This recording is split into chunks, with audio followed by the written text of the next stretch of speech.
Hi friends, അതിരുചികരമായ ഒരു beef fry ആണ് ഞങ്ങൾ ഇന്ന് ഉണ്ടാക്കാൻ പോകുന്നത്. അതിന് ഞങ്ങൾ ഉപയോഗിക്കുന്നത് 1 കിലോ ബീഫാണ്.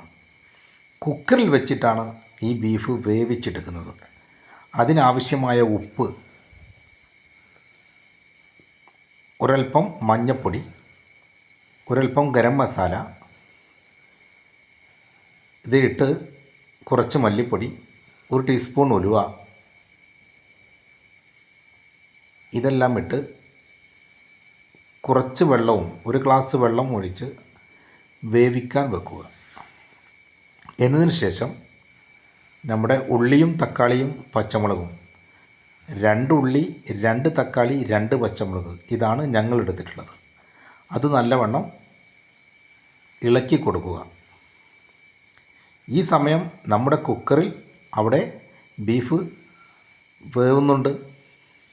അതിലേക്ക് ഈ ഉള്ളിയും തക്കാളിയും പച്ചമുളകും 1 റൗണ്ട് വേവിച്ചതിന് ശേഷം അതിലേക്ക് അല്പം വെളുത്തുള്ളിയും ഇഞ്ചും ചതച്ചരച്ചത് ഇടുക. ഇതിന് ശേഷം നല്ല ഇളക്കി കൊടുക്കുക. ഇളക്കും തോറും രുചി കൂടിക്കൊണ്ടേയിരിക്കും. അതിലേക്ക് 1 ടീസ്പൂൺ മഞ്ഞൾപ്പൊടി, 1 ടീസ്പൂൺ മുളകും പൊടി. എരിവ് കൂടുതൽ വേണ്ടവർക്ക് അതിനനുസരിച്ച് ഉപയോഗിക്കാം.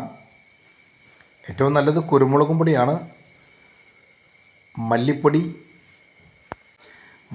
2 ടീസ്പൂൺ, പെരിഞ്ജീരകം 1 ടീസ്പൂൺ,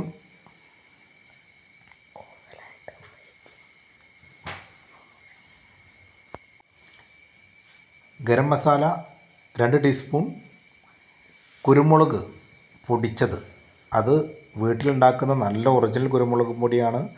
നല്ല സ്വാദിഷ്ടമായ കുരുമുളക് പൊടിയാണ്. രുചിയേറണമെങ്കിൽ കുരുമുളക് പൊടി കൂട്ടുക, എരിവിനനുസരിച്ച് കൂട്ടുക.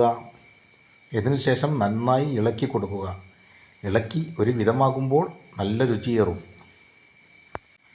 ഇതിനിടയിൽ റിയാൻ വ്ലോഗ് മൻസൂർ മറക്കാതെ സബ്സ്ക്രൈബ് ചെയ്യുക, കമൻറ്റ് ചെയ്യുക, ഷെയർ ചെയ്യുക. ഓരോ വീഡിയോകൾക്കും നിങ്ങളുടെ ലൈക്കും കമൻറ്റുകളും വേണം. അപ്പോഴാണ് നമ്മുടെ ഓരോ വീഡിയോകളും വിജയിക്കുകയുള്ളൂ. അടുത്ത വീഡിയോക്കുള്ള ഞങ്ങൾക്കുള്ള പ്രചോദനവുമാവുകയുള്ളൂ. അപ്പോൾ നമ്മുടെ ബീഫ് റെഡി ആയിട്ടുണ്ട്. കുക്കറിൽ 7 ഫിസിലടിച്ചിട്ടുണ്ട്. അത് വേവിച്ച് ഒരു വിധമായിട്ടുണ്ട്. അപ്പോഴേക്കും നമ്മുടെ പത്തിരിയാണ് നമ്മൾ ബീഫ് ഫ്രൈക്ക് കണ്ടുവച്ചിട്ടുള്ളത്. അത് നന്നായി മറച്ചിടുക. പത്തിരി റെഡിയായി, നമ്മുടെ ബീഫും റെഡി ആയിട്ടുണ്ട്. സ്വാദിഷ്ടമായ ബീഫാണ്. കാണുമ്പോൾ തന്നെ എല്ലാവർക്കും അറിയാം അതിൻ്റെ രുചി. പത്തിരിയും ബീഫ് ഫ്രൈയും ഇതൊരു മലപ്പുറം. ഇതേ രീതിയിൽ ഒരു വട്ടമെങ്കിലും നിങ്ങൾ ഉണ്ടാക്കി നോക്കൂ. അടിപൊളി ടേസ്റ്റാവും. റിയാൻ വ്ലോഗ് മൻസൂർ മറക്കാതെ കാണുക. ഓക്കെ, ഷെയർ ചെയ്യുക, കമൻറ്റ് ചെയ്യുക, ലൈക്ക് ചെയ്യുക.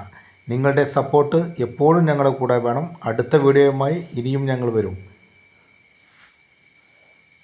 എല്ലാവരോടും ബൈ.